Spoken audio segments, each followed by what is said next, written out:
भरपूर स्वागत बा आप सभी के भाई भोजपुरिया यूट्यूब चैनल में। फिर भोजपुरिया शेर पावर स्टार पवन सिंह जी से जुड़ल एक और ही नया बड़ी अपडेट यानी बड़ी खबर लेके बनी जो ई होली 2021 सबसे बवाल सबसे फाड़ू साबित भइला पवन सिंह ला। जी हाँ, जे तरह गाना सुपर डुपर हिट भइला उसी तरह आप लोग के बीच सभी स्टार कास्ट अपना अपना फैमिली मेंबर के साथ में मिलल बा जो उनकी कल फिर पवन की वायरल फोटो चारों तरफ धमाल मचा रहा। जी हाँ, कल वायरल भेजिन पवन सिंह उनके भाई के साथ फिर उनके फिल्म सेट मेंबर के साथ। जी हाँ, तो अब कहल जाओ और उनके पत्नी के साथ नया फोटो वायरल हो रहा बा जो उनकी चारों तरफ आग लगा दिल बा, सारा फैमिली के बीच दहशत फैला दिल बा।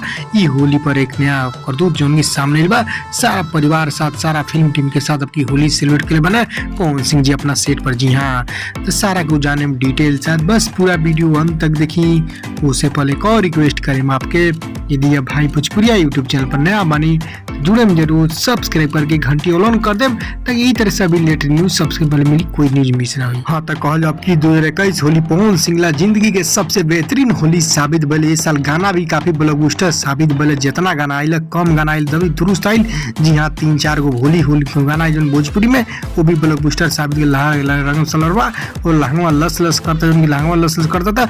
ये तो भोजपुरी के सबसे हिट गाना साबित हुआ, इतना कम समय में 85 मिलियन व्यूज पार कर। जी हाँ, 85 मिलियन आज हो गई। जो पूरा के बाद म्यूजिक टीम नया पोस्ट डाल उनकी देख लीजिए रंग वो भी बॉल हिंदी गाना भी बॉल। अब वही कहा जाए होली सेलिब्रेशन जश्न खूब धूमधाम से मने अपना सेट पर ही।